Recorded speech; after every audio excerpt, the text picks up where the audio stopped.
बात करते हैं। किसकी बात करते हैं? हाइड्राइड्स। तो हाइड्राइड्स होते क्या बेटा? जब हमारे पास जो डाई हाइड्रोजन होता है ये पी ब्लॉक, या जब हम बात करते हैं पीरियोडिक टेबल में किसी भी एलिमेंट्स के साथ रिएक्ट करता है, एक्सेप्ट कौन से ग्रुप को छोड़ के? ग्रुप 18 को छोड़ के। जब वो रिएक्ट करता है पूरी पीरियोडिक टेबल के किसी एलिमेंट्स के साथ, तो वो फॉर्मेशन करता है हाइड्राइड्स की। और आप भी जानते हो हमारा पीरियोडिक टेबल जो होता है बेटा, मोस्टली ये 3 पार्ट्स में डिवाइड होता है: S block elements, P block elements and D block elements. जब डाई हाइड्रोजन रिएक्ट करता है एस ब्लॉक एलिमेंट्स के साथ, तो आयनिक हाइड्राइड्स की फॉर्मेशन करते हैं। जब वो पी ब्लॉक एलिमेंट्स के साथ रिएक्ट करता है तो उसे कोवेलेंट हाइड्राइड्स कहते हैं, या मॉलिक्यूलर हाइड्राइड्स भी कहते हैं। जब डाई हाइड्रोजन रिएक्ट करता है डी ब्लॉक एलिमेंट्स के साथ, तो उसे हम मेटेलिक हाइड्राइड्स भी कहते हैं और नॉन स्टेशियोमेट्रिक हाइड्राइड्स भी कहते हैं। तो लास्ट क्लास में हमने डिस्कस किया था एस ब्लॉक एलिमेंट्स के साथ जब डाई हाइड्रोजन रिएक्ट करते हैं तो क्या होता है बेटा। तो इसमें जब डाई हाइड्रोजन रिएक्ट करते हैं with group first and group second elements, यानी एल्कली मेटल्स, ग्रुप फर्स्ट को क्या कहते हैं? Alkali metals, and group second को alkaline earth metals, and both are electropositive elements. ठीक है बेटा। जब इनके साथ रिएक्ट करता है तो इन्हें किसकी फॉर्मेशन करता है? आयनिक हाइड्राइड्स की। Like Na+H2 gives NaH and Ca+H2, ये ग्रुप फर्स्ट का एग्जांपल ले लिया, ग्रुप सेकंड से गिव्स CaH2, क्योंकि इसकी वैलेंसी 2 होती है और इनकी बेटा वैलेंसी 1 होती है, इसलिए NaH बनता है, उसमें CaH2 बनता है बेटा। And these structures are just like salt, जैसे हमारे पास NaCl बनता है उनकी जैसा स्ट्रक्चर बनाते हैं, सेम टू सेम। इनका जो क्रिस्टलाइन नेचर होता है वो सॉल्ट की तरह होता है, that's why they are known as saline hydrides, इसीलिए इनको क्या कहा जाता है बेटा? स्लाइन हाइड्राइड्स कहते हैं। ये चीज याद रखना बेटा। They are also known as stoichiometric hydrides। ठीक है बेटा, stoichiometric hydrides कहते हैं। क्यों? क्योंकि जो हाइड्रोजन है और मेटल्स है कंबाइन करते हैं इन सेम रेशियोज के अंदर, as predicted from their formula, उनके प्रिडिक्टिव फॉर्मूले से। जो भी हमने फॉर्मूला प्रिडिक्ट करा सेम टू सेम बेटा।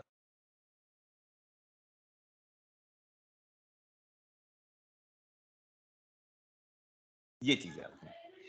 दूसरी चीज, अब इसके बाद हम बात करते हैं, एक गिव रीजन क्वेश्चन आता है बेटा इसके अंदर। क्वेश्चन क्या है गिव रीजन का? ध्यान से देखिए कि जो ये हमारे पास लाइन हाइड्राइड्स होते हैं, क्या इसको हम फायर एक्सटिंग्विशर में यूज कर सकते हैं? जैसे ये सोल्ट होता है बेटा, जैसे हम बात करते हैं NaCl हो गया। जब इस NaCl को पानी के साथ रिएक्ट करते हैं तो वो सोल्ट फॉर्म NaOH, जैसे वाटर के साथ करते हैं इलेक्ट्रोलाइसिस। आपने देखा होगा NaCl, अभी हमने प्रिपरेशन की थी हाइड्रोजन की, जब हम बात करते हैं जब इसको वाटर के साथ रिएक्ट करते हैं तो इसके अंदर हमारे पास NaOH बनता है बेटा इस टाइप से। तो क्वेश्चन ये आता है, क्या हम स्लाइन हाइड्राइड्स को हम फायर एक्सटिंग्विशर की तरह यूज कर सकते हैं बेटा? और ये हमारा एनसीईआरटी क्वेश्चन है। मुझे 1 मिनट दीजिए, मैं बुक खोल के आपको क्वेश्चन दिखाता हूँ क्या क्वेश्चन है। 1 मिनट दो बेटा, फिर उसके बाद हम इस क्वेश्चन को सोल्व करते हैं।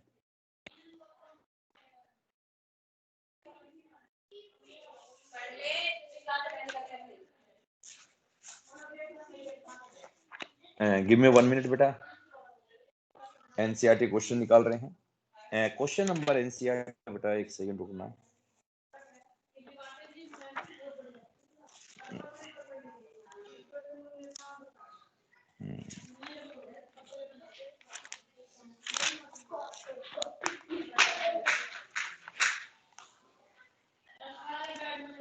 हाँ जी बिल्कुल, ये रहा। हाँ जी बेटा, क्वेश्चन नंबर 15 है, saline hydrides are known to react volatile, ठीक है बेटा, वोलेंटली विद वाटर, मतलब विग्रेसली रिएक्ट करता है वाटर के साथ to produce fire. Can CO2 a well known extinguisher be used in this case? Explain. देखिए बेटा, जब हम बात करते हैं इसकी, जो हमारा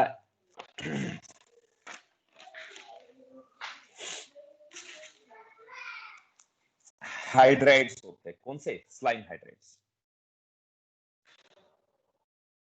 स्लाइन हाइड्राइड्स कौन कौन से बेटा? जैसे अभी एग्जांपल लिया मैंने आपके लिए NaH, अभी हमने 2 बनाए थे इसके अंदर, एक हमने बनाया था NaH और दूसरा बनाया था CaH2। इन दोनों का एग्जांपल लेते हैं। NaOH कह दीजिए या CaH कह दीजिए, CaH2। जब ये रिएक्ट करते हैं वाटर से, रिएक्ट्स विद वाटर, ठीक है बेटा, तो जो रिएक्शन होती है वो हाईली एक्सोथर्मिक होती है। The reaction is highly exothermic. Question number ये 15 था बेटा एनसीईआरटी का, एक्सोथर्मिक।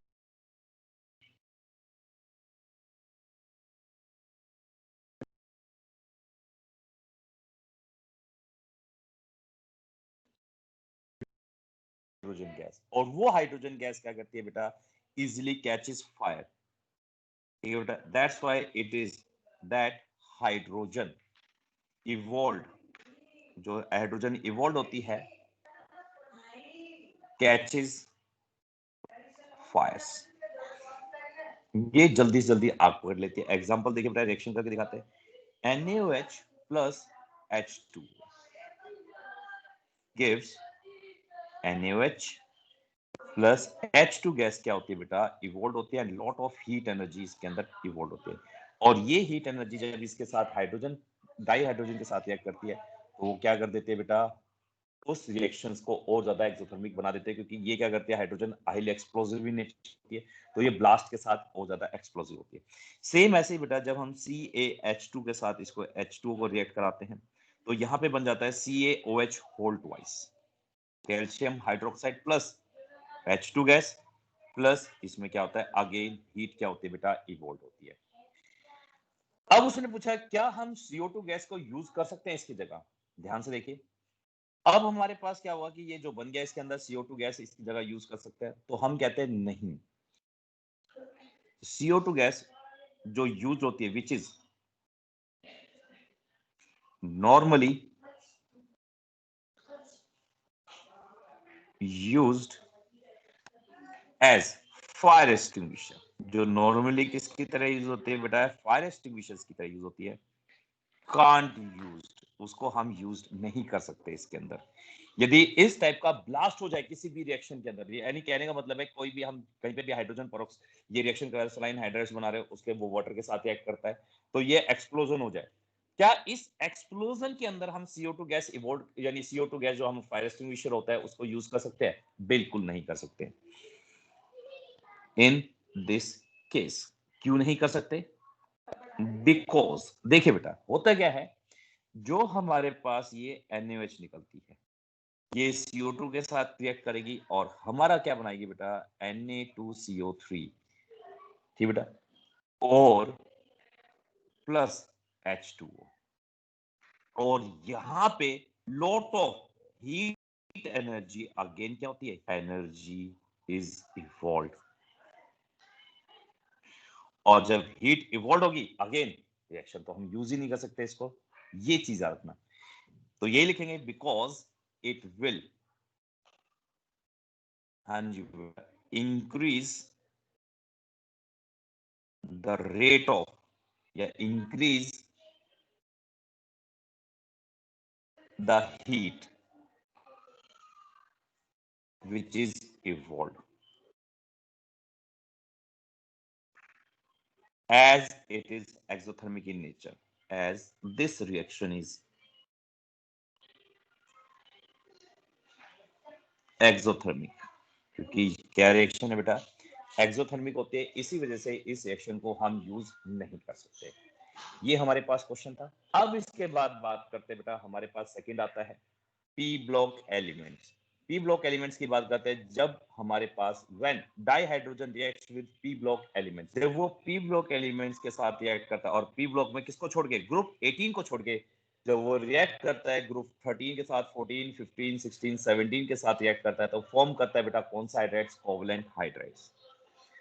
ठीक है बेटा, कौन सा हाइड्राइड्स की फॉर्मेशन करता है, कोवलेंट हाइड्राइड्स की फॉर्मेशन करता है। तो देख इसके अंदर हमारे पास जो हाइड्राइड्स होते हैं बेटा, ये फर्दर हमारे पास तीन टाइप्स में कैटेगराइज होते हैं, electron deficient hydrides, electron precise hydrides और इलेक्ट्रॉन रिच हाइड्राइड्स, जिसमें से लास्ट टाइम हमने बात की थी इलेक्ट्रॉन डेफिशिएंट हाइड्राइड्स की, जब when dihydrogen reacts with group 13 elements forms, वो फॉर्म्स करता है इलेक्ट्रॉन डेफिशिएंट हाइड्राइड्स। क्यों? देखिए बेटा, जब हम बात करते हैं ग्रुप 13 का के आउटर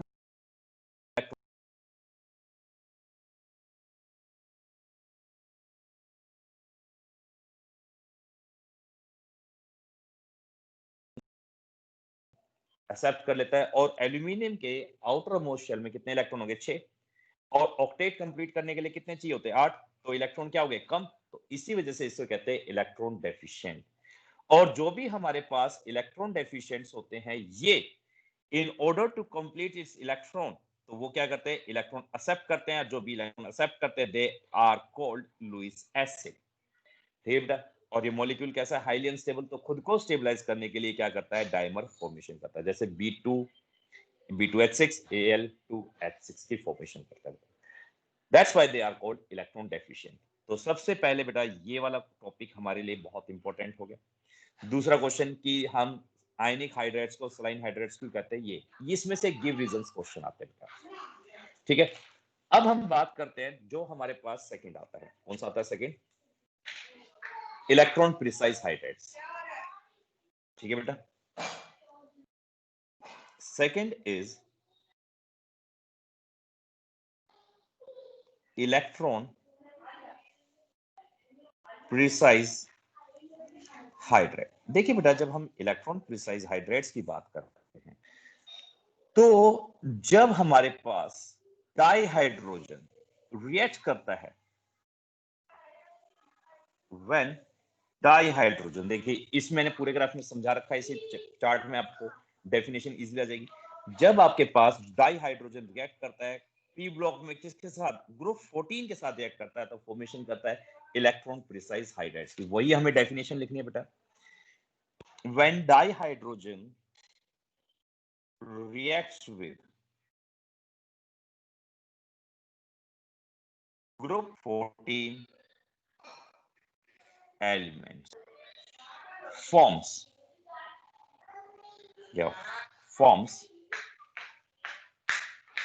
electron precise hydrates। इन्हें इलेक्ट्रॉन प्रिसाइज हाइड्रेट्स क्यों कहते हैं बेटा, एग्जांपल देखिए, CH4 C2H6 इस टाइप से, ठीक है बेटा।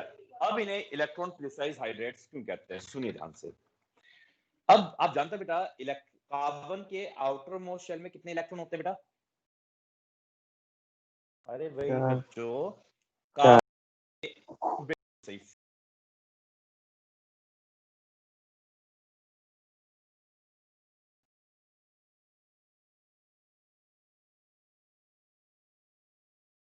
चार के साथ देखो, चार हाइड्रोजन के साथ इस CH4 की बात करते हैं, एक दो, एक हाइड्रोजन हो गया बेटा, ये हमारे पास दूसरा हाइड्रोजन हो गया, और ये हमारे पास तीसरा हाइड्रोजन, और ये चौथा hydrogen.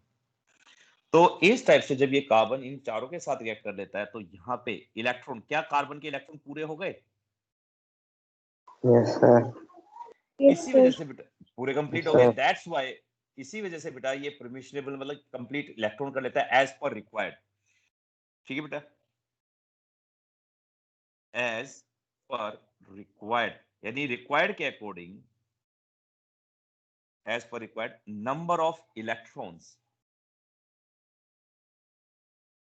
Of carbon is completed, ये बेटा उसके क्या होता है, कंप्लीटेड हो जाते हैं। इसीलिए क्या कहते हैं इनको, इलेक्ट्रॉन प्रिसाइज, यानी प्रिसाइज का मतलब यही होता है बेटा जितने चाहिए उतने ही उसके पास पूरे कंप्लीट होते हैं। यानी ऑक्टेट कंप्लीट करने के लिए 8 इलेक्ट्रॉन चाहिए तो वो 8 के 8 पूरे कर लेता है।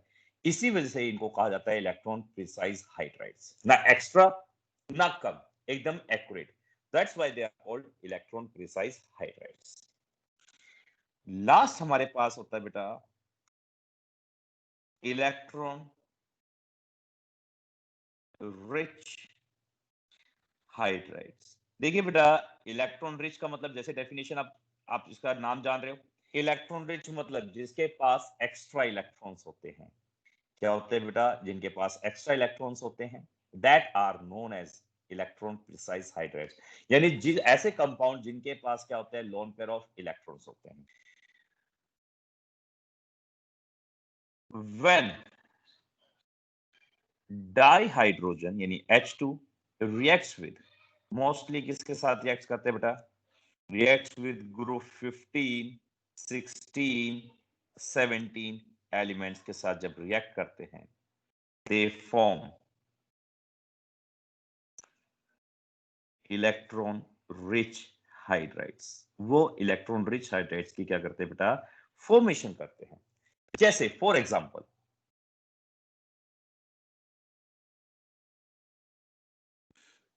हाँ जी बेटा, अब मुझे बताओ, ग्रुप 15 का एग्जांपल लेते हैं, नाइट्रोजन। नाइट्रोजन के आउटर मोस्ट शेल में कितने इलेक्ट्रॉन होते हैं बच्चे, सर 5 5, बिल्कुल सही 5। अब देखिए ये क्या करता है बेटा, इस नाइट्रोजन के पास 5 इलेक्ट्रॉन होते हैं, तो 3 तो ये हाइड्रोजन के साथ शेयर कर लेता है इस टाइप से, और इस टाइप से उसके पास क्या होता है, एक लोन पेयर ऑफ इलेक्ट्रॉन। तो यहाँ पे NH3 के पास एक लोन पेयर, यानी जिनके पास भी एक्स्ट्रा यानी लोन पेयर ऑफ इलेक्ट्रॉन होते हैं, ऐसे नाइट्रोजन के ऊपर एक lone pair of electron, H2O के ऊपर कितने लोन पेयर बेटा,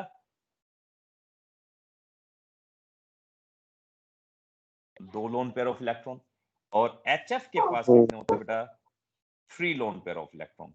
इस टाइप से बेटा जिनके पास भी लोन पेयर ऑफ इलेक्ट्रॉन होते हैं, वे सारे के सारे क्या हो जाते हैं, comes under electron rich hydrogen because they have tendency to donate a lone pair of electron। ठीक है बेटा, इसी वजह से उनको क्या कहते हैं, हम लुईस बेस कहते हैं। ये चीज याद रखना, क्या कहते हैं बेटा, लुईस बेस। या सिंपल सी, due to the presence of lone pair of electron called, इनको कहा जाता है बेटा लुईस बेस, क्योंकि इनकी टेंडेंसी होती है टू डोनेट इलेक्ट्रॉन। ठीक है बेटा, इसी वजह से इनको क्या कहा जाता है, लुईस बेस कहा जाता है। और इनके पास ये लोन पेयर है, यानी इलेक्ट्रॉन क्या है, लोन पेयर आप भी जानते हैं, एक्स्ट्रा इलेक्ट्रॉन्स होते हैं। जिनके पास एक्स्ट्रा इलेक्ट्रॉन्स होते हैं उनको हम क्या कहते हैं, इलेक्ट्रॉन रिच कहते हैं बेटा।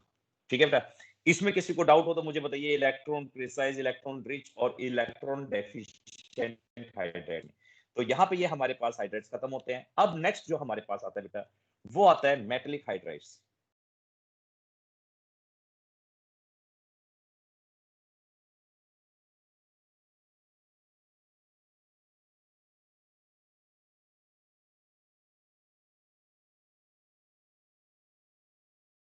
Inner transition elements, many transition elements,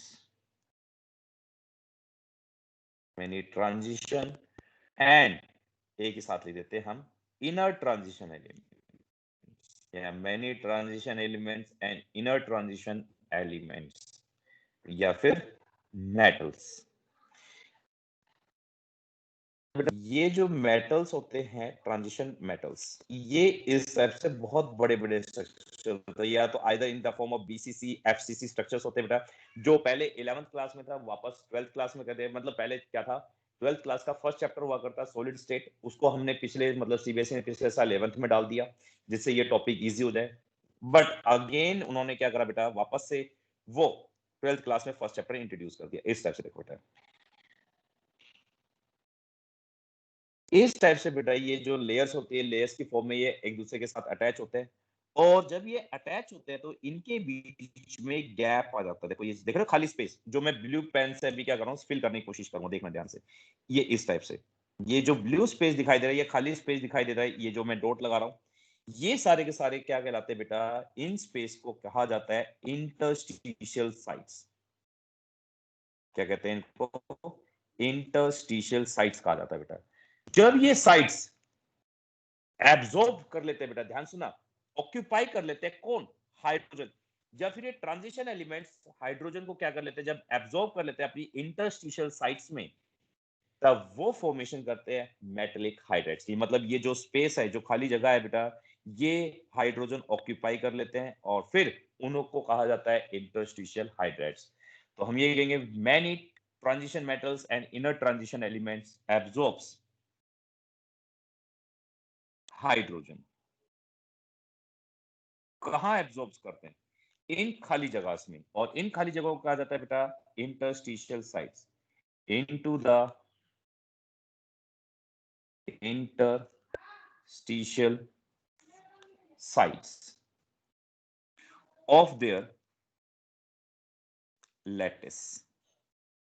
lattice का मतलब ये पूरे क्रिस्टल लैटिस को कहा गया बेटा, in their lattice forms metallic hydrates. और जैसे ही इसको एब्जॉर्ब करते हैं बेटा, इनकी रिएक्टिविटी इंक्रीज कर जाती है, और ध्यान सुना बेटा, और इनकी कंडक्टिविटी भी क्या कर जाती है, इंक्रीज कर जाती है। तो इसी वजह से बेटा इन्हें कहा जाता है इंटरस्टिशियल हाइड्रेट्स भी कहते हैं। Therefore they are known as, they are known as interstitial hydrides. ठीक है बेटा, अब ध्यान से सुनो। इसमें क्या होता है कि जब हमारे पास ये जो ट्रांजिशन एलिमेंट्स होते हैं ग्रुप, कहां से शुरू होते हैं? 3 से लेके कहां तक होते हैं बेटा? 3 से लेकर कहां तक जाते हैं, जल्दी बताओ? 12 तक। ठीक है बेटा, द ट्रांजिशन मेटल्स ऑफ, ध्यान सुनना, सारे के सारे रिएक्ट करते हैं, बट कुछ elements, the transition metals of group 7, 8 and 9,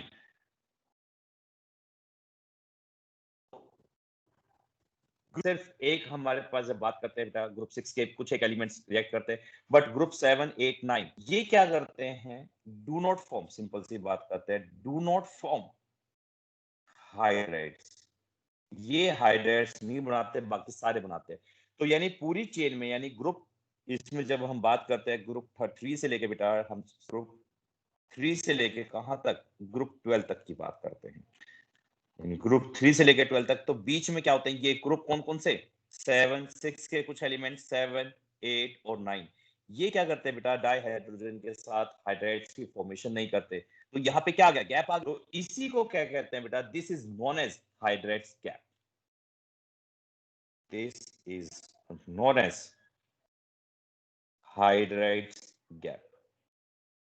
इसी को हाइड्राइड गैप कहा जाता है। अब सुनो, यहाँ पे कितने, देखो यहाँ पे क्या होता है बेटा, हर एक के अंदर स्पेस अलग अलग होता है। जैसे हम बात करते हैं कईयों का स्ट्रक्चर जो मैंने बताया, कईयों का बीसीसी होता है स्ट्रक्चर, कईयों का एफसीसी स्ट्रक्चर होता है, कईयों का एससीसी स्ट्रक्चर होता है। यानी हर एक की शेप्स क्या होती है? अलग अलग होती है। देखो इसमें स्पेस स्पेस ज्यादा है। अब दूसरा देखो, एक और स्ट्रक्चर मैं आपको बना के दिखाता हूँ इस टाइप से। अब देखिए बेटा, जो इनके इंटरेस्ट साइड है, अब इसमें क्या है? स्पेस कम है, तो यहाँ पे हाइड्रोजन की जो ऑक्यूपाइंग पोजीशन होगी वो मतलब वो जो एब्जॉर्ब करेंगे वो कम करेंगे।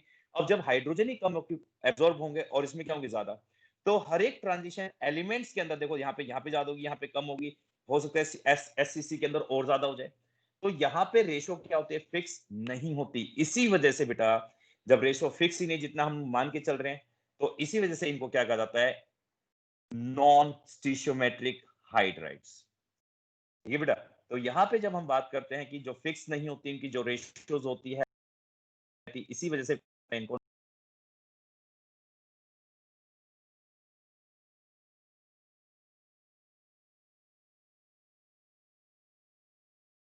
why they are called non-stoichiometric heights, because their ratios, जब हम बात करते हैं कंबाइनिंग जो रेशियोज होते हैं वो हर बार सेम नहीं होती, हर बार क्या होती है? अलग अलग होती है।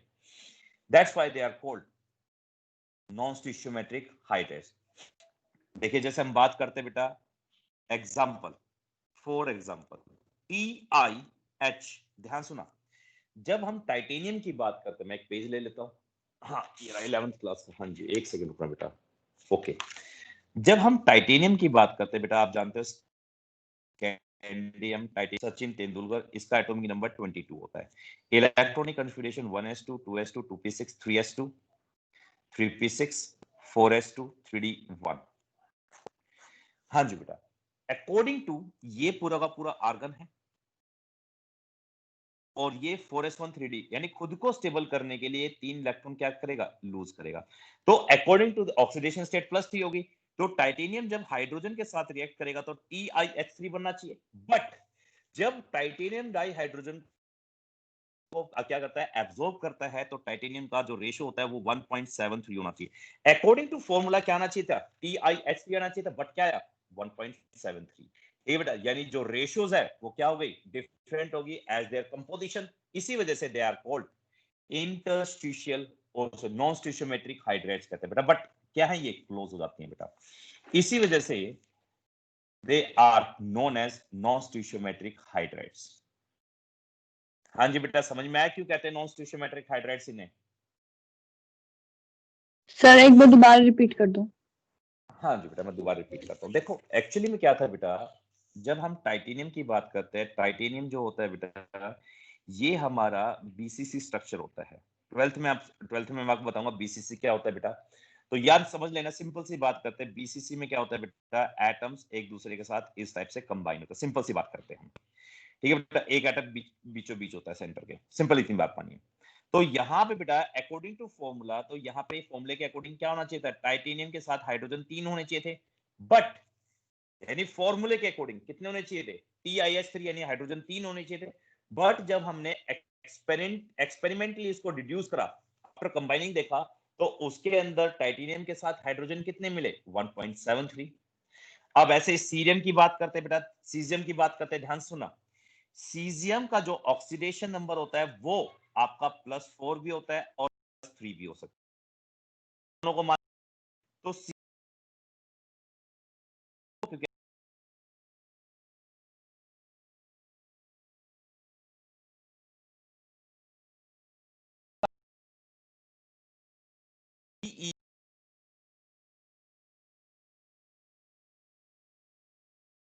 बात करते हैं लैंथेनियम, यानी लैंथेनोइड सीरीज की, और लैंथेनियम का जो ऑक्सीडेशन नंबर होता है बेटा, ये भी लैंथेनियम है, तो उनका सभी का +3 होना होता है, और आप भी जानते हो बेटा La इसका +3 और हाइड्रोजन का होता है +1, तो क्रॉस मल्टीप्लाई करके कितना आएगा बच्चों,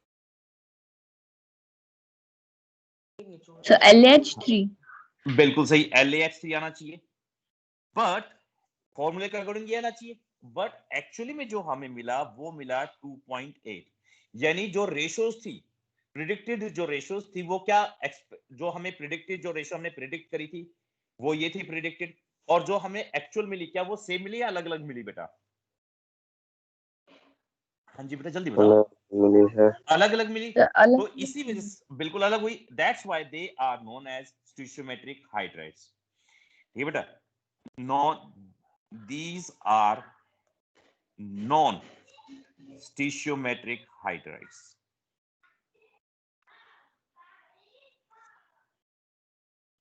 non stoichiometric in nature, because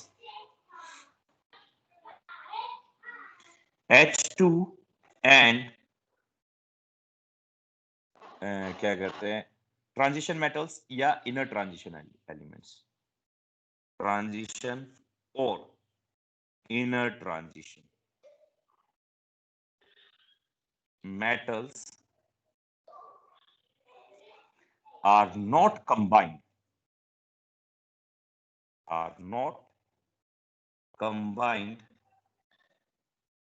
in same ratios as predicted by their formulae, इसी वजह से बेटा, ठीक है। अब मुझे बताओ बेटा इसमें कोई डाउट, क्योंकि कई बार क्वेश्चन आता है कि दो क्वेश्चन आते हैं इसके अंदर कि इन्हें इंटरस्टिशियल हाइड्रेट्स क्यों कहते हैं या फिर नॉन स्टीशियोमेट्रिक हाइड्रेट्स क्यों कहते हैं, सिंपल ये रीजन लिखना है बेटा, एक्चुअली में जो हमने फॉर्मूला डिड्यूस किया था उसके अकॉर्डिंग इनकी रेशियोज नहीं मिलती, इसलिए इन्हें नॉन स्टीशियोमेट्रिक हाइड्रेट्स कहते हैं। हाँ जी बच्चों जल्दी बताओ, समझ में आया नहीं है, ओके चलिए, Yes sir. आ गया सर, अब बेटा इनके ऊपर है ना जो गिव रीजन के क्वेश्चन है ना वो एंड में ना, मैं बिल्कुल एंड में वो आपको सेंड कर दूंगा, और ठीक है बच्चे, और बाद में बात करेंगे इसके बारे में। अब नेक्स्ट जो टॉपिक है बेटा वो हमारे पास है वाटर, वाटर को हम क्या कहते हैं, फॉर्मूला क्या होता है, H2O। हाँ जी बेटा, सबसे पहले हम बात करते हैं स्ट्रक्चर ऑफ H2O की, फिर इसके बाद हम बात करेंगे प्रॉपर्टीज ऑफ वाटर। हाँ जी बेटा बताइए, H2O ये कोवलेंट मॉलिक्यूल होता है, आयनिक मॉलिक्यूल होता है या मेटेलिक होता है बेटा, जल्दी बताओ। H2O is a covalent molecule, क्योंकि बाय शेयरिंग ऑफ इलेक्ट्रॉन्स बनते हैं बेटा। अच्छा अब इसकी शेप तो बता दो कैसी होती है बेटा,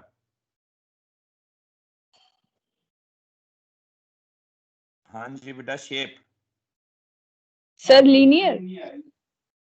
नहीं, अच्छा उसका इसमें जो हम बात करते हैं इसकी, जब आपने हाइब्रिडेशन निकाली थी, हाइब्रिडेशन कितनी निकालते हैं उसकी,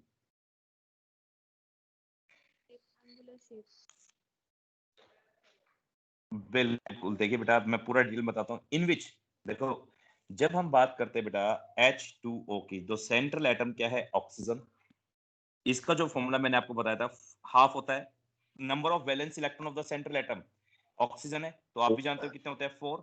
मोनोवेलेंट एटम कितने हैं हाइड्रोजन 2, माइनस में कोई चार्ज नहीं है तो 0, तो सोल्व करके आया बेटा 4। बट ऑक्सीजन के साथ 2 हाइड्रोजन है तो इसके अंदर 2 बॉन्ड पेयर और 2 क्या हो गए lone pair.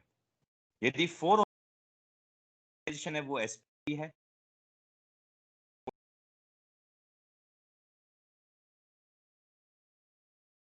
But due to the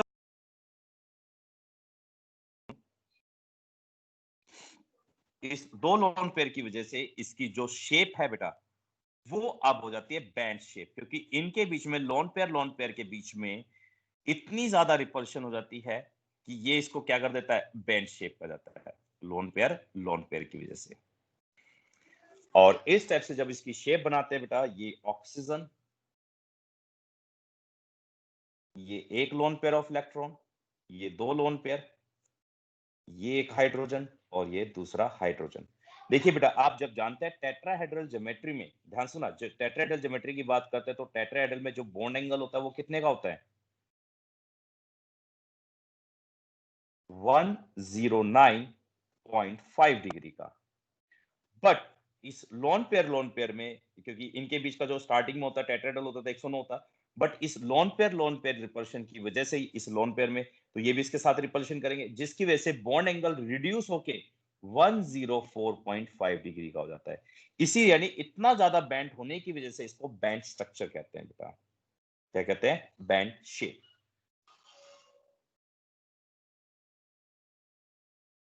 ये आपने पहले भी पढ़ा, तो कई सारी बनाई भी थी, अब धीरे धीरे भूलते जा रहे हैं आप लोग। पेपर में क्वेश्चन आएगा, ध्यान सुनना, कि H2 का जो बॉन्ड एंगल होना चाहिए वो 109 होना चाहिए, बट 104 होता है। क्यों? आपको सिंपल रीजन है, क्योंकि लोन पे इसके पास लोन पे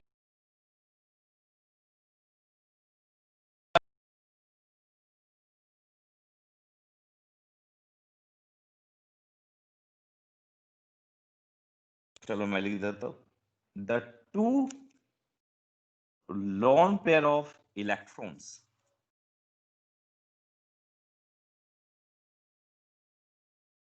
distort its geometry and its bond angle 105.4.5 is less than bond angle of regular tetrahedral 109.5 degree. हाँ जी बेटा, अब मुझे ये बताओ इसका डायपोल मोमेंट कितना होता है। हाँ भाई,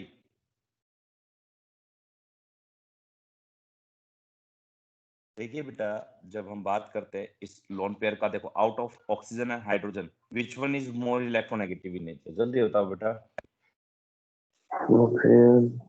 तो इसका लोन पेयर देखो, इसका ऊपर की तरफ, और बिल्कुल सही ऑक्सीजन, और इसका हाइड्रोजन ऊपर की तरफ, और लोन पेयर का भी क्या है ऊपर की तरफ। इसलिए बेटा जो पोलैरिटी होती है, इसका जो डायपोल मोमेंट होता है, क्या जीरो हो सकता है, मुझे बताइए। बिल्कुल सही, इसका डायपोल मोमेंट जीरो नहीं होता है। इसका जो डायपोल मोमेंट होता है बेटा, देखो याद रखने की जरूरत नहीं है।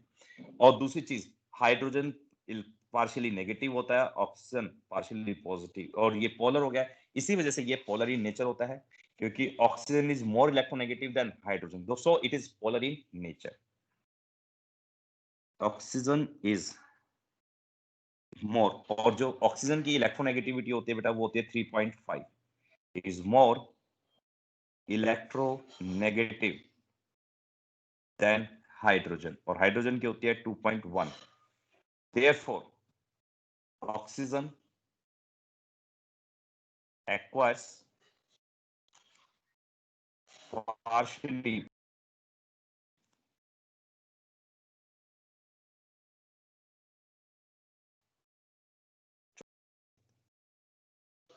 and hydrogen acquires partially positive charge। and molecules become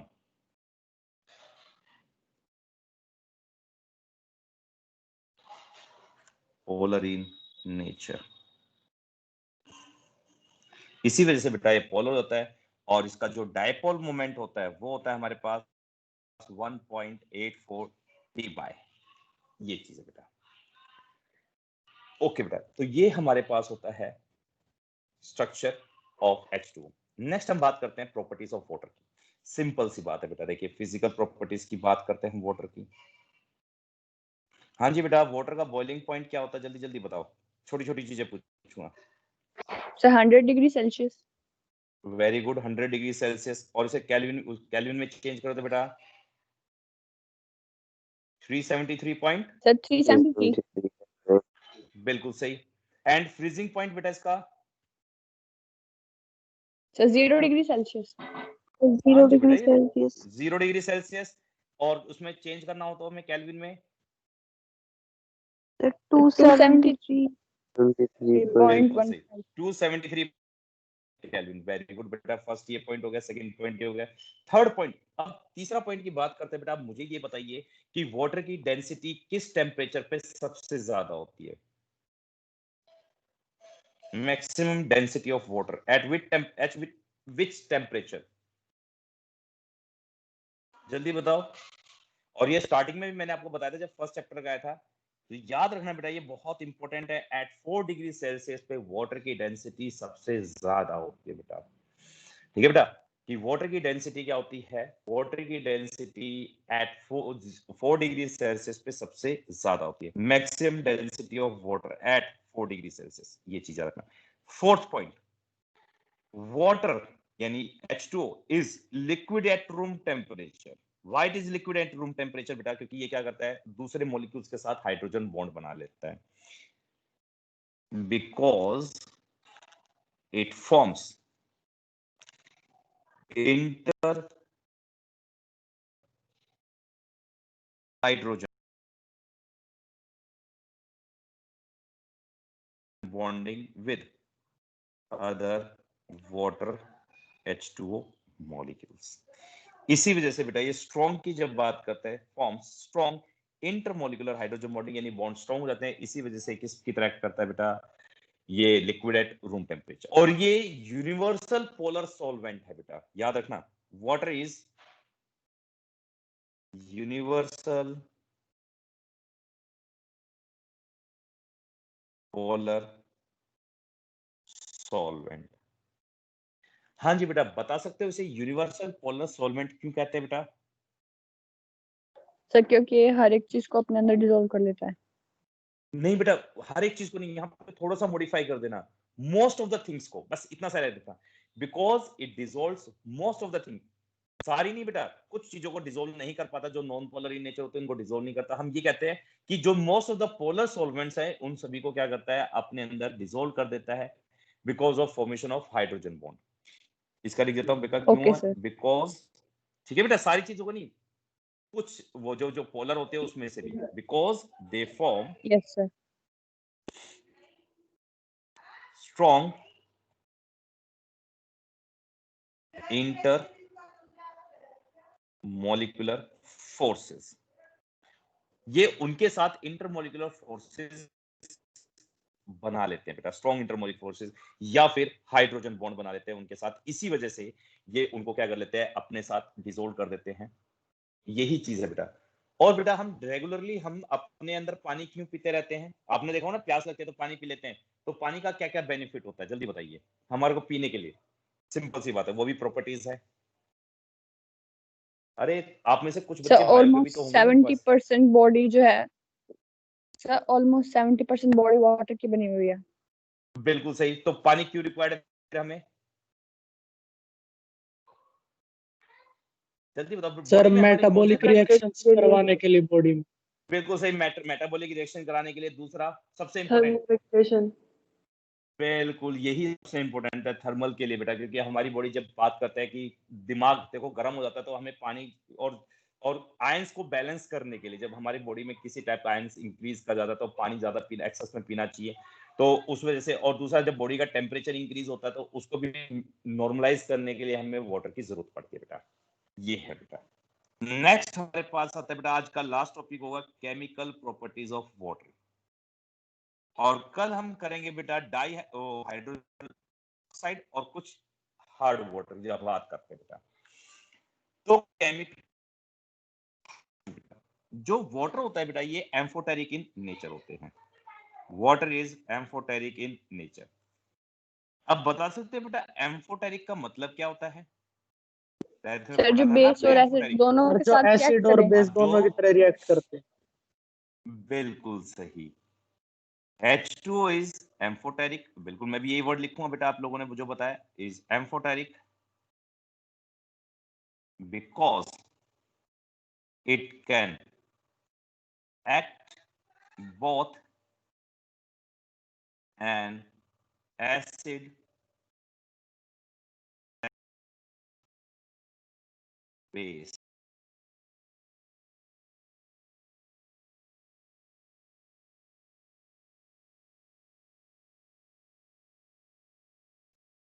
NO3। तो यहाँ पे जब बात करते हैं बेटा, जो ये वाटर होता है, ये हमारे पास ब्रॉन्स्टेड, एक साइंटिस्ट है ब्रॉन्स्टेड लॉवरी, कॉन्सेप्ट की बात करते हैं। ब्रॉन्स्टेड लॉवरी कॉन्सेप्ट के अकॉर्डिंग एसिड्स वो होते हैं बेटा जो H पॉजिटिव आयन क्या करते हैं, डोनेट करते हैं, और बेस वो होते हैं बेटा जो H पॉजिटिव आयन क्या करते हैं, एक्सेप्ट करते हैं, दैट आर कॉल्ड बेस। ध्यान से सुना बेटा। अब मुझे बताओ HNO3 क्या करेगा? बेटा जो एसिड होता है, ये आप जानते हो कि ये क्या करता है, H पॉजिटिव आयन प्रोवाइड करता है। तो यहाँ पे जब ये H पॉजिटिव आयन डोनेट करेगा तो वाटर उस H पॉजिटिव आयन को एक्सेप्ट कर लेती है, तो ये फॉर्मेशन कर लेती है H3O पॉजिटिव, यानी वाटर ने H पॉजिटिव आयन एक्सेप्ट कर लिया और इसने लॉस कर दिया, तो ये NO3 नेगेटिव। देखिए, देख रहे हो बेटा, डोनेट H पॉजिटिव आयन, और जैसे ही डोनेट कर दिया तो किसकी तरह एक्ट करा, एसिड की तरह, और इसने क्या कर लिया, देखिए एक्सेप्ट कर लिया H positive ion, accept H positive ion यानी प्रोटॉन, तो ये किसकी तरह एक्ट करता है, बेस की तरह। सेम एक दूसरी रिएक्शन लिखते हैं बेटा, NH3 प्लस H2O, अमोनिया। अब वाटर क्या होता है बेटा, ये वाटर टूटता है H positive and OH negative में। H positive was except by NH3, तो ये फॉर्मेशन हो गई बेटा इसकी NH4 positive plus OH negative. आप देखिए यहाँ पे इस NH3 ने क्या कर लिया, H पॉजिटिव आयन एक्सेप्ट कर लिया, कहां से, वाटर से, तो इसने क्या करा, साफ साफ देखिए, इसने डोनेट कर दिया, और जो डोनेट करता है H पॉजिटिव आयन वो हमारे लिए एसिड, और जो एक्सेप्ट करता है वो बेस।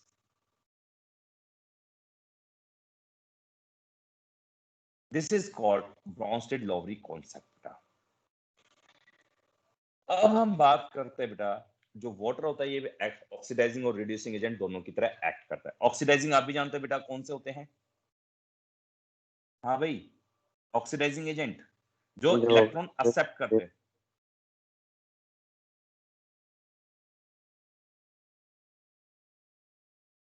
ऑक्सीडाइजिंग नेचर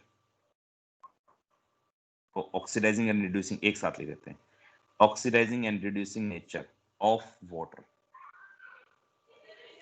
ये एनसीईआरटी में नहीं है बेटा, क्योंकि कई बार पेपर में पूछता है, इसलिए मैं बताता हूं। एज ऑक्सीडाइजिंग नेचर, मैं पहले बता रहा हूं बेटा, ये पेपर में नहीं आएगा ये टॉपिक आपका, क्योंकि एनसीईआरटी में नहीं है। ऑक्सीडाइजिंग एजेंट की तरह, और दूसरा हम बात करेंगे एज रिड्यूसिंग एजेंट की तरह।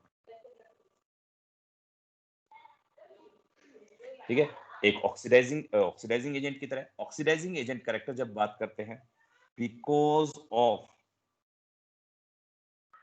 एक्सेप्टिंग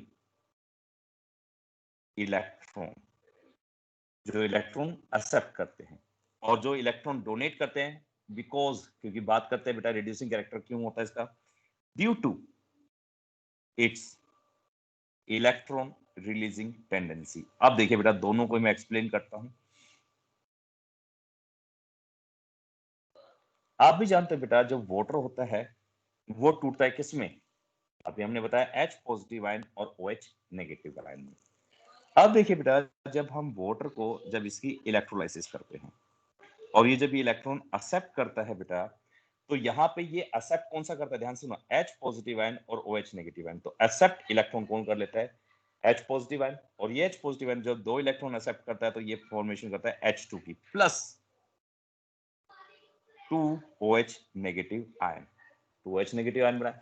और जब ये सोडियम के साथ रिएक्ट करता है इस टाइप से, जब आप इसको वाटर को जब सोडियम के साथ रिएक्ट करते हो बेटा, तो यहाँ साफ साफ देख रहे हो, तो ये वाटर क्या कर रहा है? इलेक्ट्रॉन को क्या कर रहा है? एक्सेप्ट कर रहा है।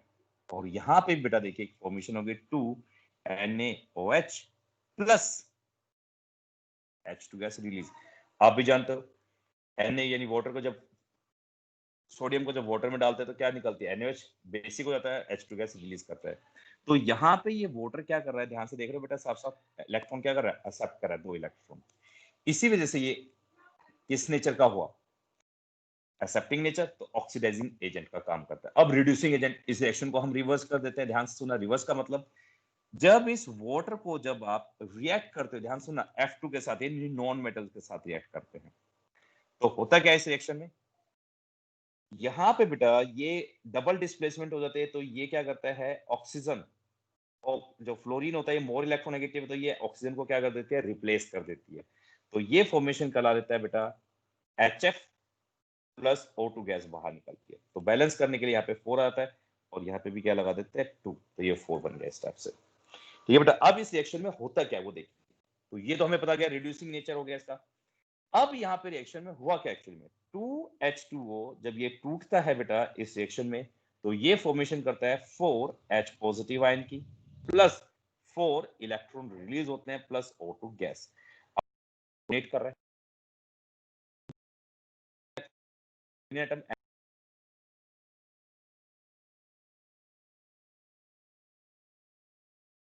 ये चीज याद रखना। And last and final reaction, आपका ज्यादा टाइम नहीं लेंगे हम, हेट्रोलिटिक रिएक्शंस, जिसमें पानी पूरी तरह से क्या हो जाता है बेटा? टूट जाता है। जैसे हम बात करते हैं CaO प्लस H2O की। हाँ जी बेटा जल्दी बताओ क्या बनेगा? जब कैल्शियम ऑक्साइड को पानी में डालते हैं तो वो बन जाता है कैल्शियम हाइड्रोक्साइड। क्या बनता है बेटा? Calcium hydroxide. ठीक है बेटा। अब जब हम क्या कहते हैं बेटा, जब P4O10 को जब वाटर के साथ रिएक्ट करते हैं बैलेंस करने के लिए 6, और ये हमारे पास बनाता है H3PO4 को बैलेंस करने के लिए यहाँ पे 4 लगाते हैं, and it is known as phosphoric acid. इसे क्या कहा जाता है बेटा? Phosphoric acid. सेम ऐसे बेटा जब हम क्या करते हैं सिलिका क्लोराइड या टेट्रा क्लोराइड को जब वाटर के साथ ट्रीट करते हैं तो ये सिलिकेट फॉर्मेशन करता है SiO2 प्लस 4HCl रिलीज करते हैं बेटा। और मैं पहले बता रहा हूं ये दोनों की दोनों रिएक्शन बहुत इंपॉर्टेंट है, कई बार पेपर में आती है बेटा। तो ये दोनों रिएक्शन आप लोगों को याद रखने बेटा। नेक्स्ट कंपटीशन के लिए ये वाली रिएक्शन भी इंपॉर्टेंट है, it is not a part of CBSE। C3 यानी कैल्शियम फॉस्फेट की जब बात करते हैं बेटा, फॉस्फोरस की फॉस्फाइड जब हम कहते हैं कैल्शियम फॉस्फाइड, ठीक है बेटा, इसको रिएक्ट करते हैं तो ये फोस्फीन फॉर्मेशन करता है। किसके साथ रिएक्ट करते हैं? वाटर के साथ, 6 मोल्स ऑफ वाटर। तो ये फॉर्मेशन करता है calcium oxide hydroxide sorry calcium hydroxide plus 2 moles of phosphine gas. और ये कंपटीशन में कई बार आती है बेटा। ठीक है, तो इसी के साथ ये हमारी यहाँ खत्म हुई, इससे ज्यादा और नहीं है बेटा इसके अंदर। तो कल हम जो शुरू करेंगे बेटा वो होगी हमारे पास